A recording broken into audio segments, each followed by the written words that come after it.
Carol, thank you so much for joining us today. I know you must be terribly busy in your vocation amid all the current events. It's my pleasure. I'm glad I can help out. I was curious what your comments are in the wake of the release of a second video from the Center for Medical Progress and the implications of that second video. Well, the first video that they released, I thought, the doctor just sounded very callous. In this one, I was struck by how cold and unfeeling the doctor that was the main doctor in this video. She was very willing to go back and talk to the abortionist and let's change the abortion procedure so that we can have more intact body parts. I thought she just seemed very cold and unfeeling. This one actually bothered me even more than the first. Yes, I think there was this pragmatism, a very commodity-driven pragmatism, like selling items on eBay kind of atmosphere. What are your thoughts on that? It really was. She was in this to increase the number of abortions, increase the number of body parts, the fetal organs that were going to be made available. She was definitely looking at increasing the numbers of abortions so that they can have more body parts to traffic to those who are willing to pay for them. She was certainly negotiating on the cost that they would get for the organs that they are able to provide. This was definitely a business deal. Yes, and the social media and comment sections of articles being written are awash with these comments from abortion advocates claiming the videos are a hoax, or that they were edited in some way as to misconstrue these comments. And I'm not sure how you could misconstrue statements like a less crunchy procedure, things that were said very coldly in these videos. What are your thoughts on those who are just inundating the internet with, this is a hoax, nothing to see here kind of comments? Anybody in journalism that is doing any kind of recording or taping or interviews on tape or on camera does editing. I've done interviews where the interview might go on for 10 or 15 minutes, but what shows up on the TV or maybe the radio is a 10 or 15 second clip. I mean, this is something that's a wide-ranging practice. You get as much information as possible and then you take out the relevant portions of the interview. That's what was done on these. And the full tape is available. You can see the almost 3-hour video of the first one that came out. The second one, I think, was more than an hour and a half. You can listen to the entire video on YouTube and determine whether or not this really is a hoax or that they changed the meaning of the conversation. And the Center for Medical Progress went so far as to publish complete transcripts. So that should show people that have concerns about editing, these resources are available if they want to look at the entire video or the entire transcript. If the people doing the video, CMP, had decided to change the complete outcome of the conversation and take it in a completely different direction than what actually was done, we would see that comparison by now. They're complaining about what was done, but they cannot complain about the content. The other item that strikes me with regards to these accusations of hoaxes and things is Planned Parenthood on their own website acknowledges that these practices are occurring, but they're using euphemisms like donated tissue and patient consent and things like that. So for me, it's not an issue of whether it's done for profit or whether money is changing hands in these transactions for profit. It's just the fact that these acts are occurring and they're being done in with the type of tone that we see in those videos. So what are your thoughts on this misportraying the profit issue versus the actual issue of what's occurring with the aborted baby body parts?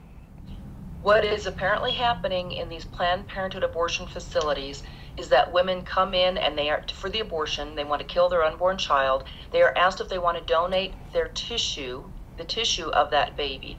I would wonder what would happen if they said, we would like you to sign a consent form that says we can use or take the heart, the liver, the lungs, the brain from your baby. I think most of those women would turn around and walk out of the abortion facility. It's not a surprise that Planned Parenthood is telling women that this is just blood or aborted tissue. They are not willing to tell the country, what is really happening in these facilities.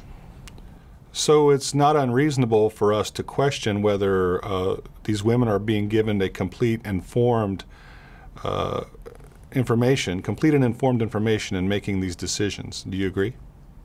I don't think women are getting the full information. They are certainly not being told that their babies that are being aborted in the second trimester have hearts and lungs and livers, and that those are going to be used, for research or experimentation. And what is also called into question is there is obviously a demand from corporate medical researchers.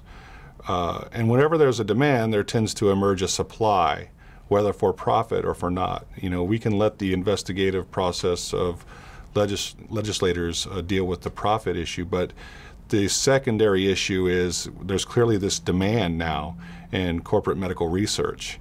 And will that create quotas or a certain need for a supply that agencies like Planned Parenthood will strive to fill?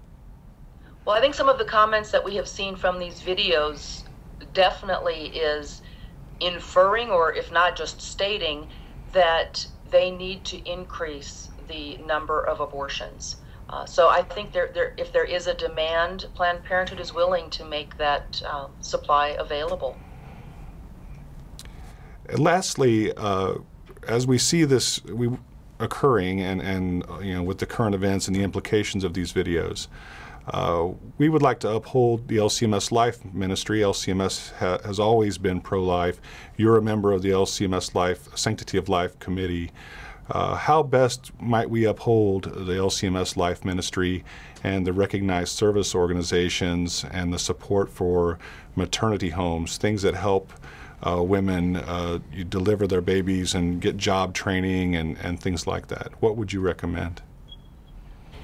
I would encourage every member of the LCMS to get involved in some way, whether it is working in the pro-life movement in organizations, like mine, National Right to Life, to get involved in legislation and educational projects. Almost every community has a pregnancy resource center or somebody that is willing to open their arms to help a woman who is facing a pregnancy that she doesn't want. We need to let our legislators, and our members of Congress know that we do not approve of the way Planned Parenthood is operating today. All the pro-life organizations, the pregnancy resource centers need volunteers, they need money. There are so many ways that you can make a difference. If you're sitting in your home and you are homebound, maybe even if you've got a computer, use your email. You get on Facebook and put the message out. We just need every voice to be out there making a public cry to defend these innocent little ones that are being killed. And also, as Dr. Lamb pointed out, to reach out to women who may be suffering emotional trauma, huge emotional trauma, from having an abortion, and to offer the gospel and to be there for those people as well. There are a lot of women in this country who are hurting because they killed their unborn child. Many of them are sitting in our pews. We need to recognize that their trauma is real, it exists, and we need to offer them forgiveness. Well, it's not our forgiveness, it's the forgiveness of Jesus Christ. That there is no sin that cannot be forgiven. And hopefully we can open our arms and be compassionate and understanding toward the women, but letting them know that if they have not reached out to Jesus Christ, He's waiting for them. Well, Carol, thank you again. Thanks so much for taking time amid your busy day to speak with us here today, and we very much appreciate it. Happy to do it. Thank you so much.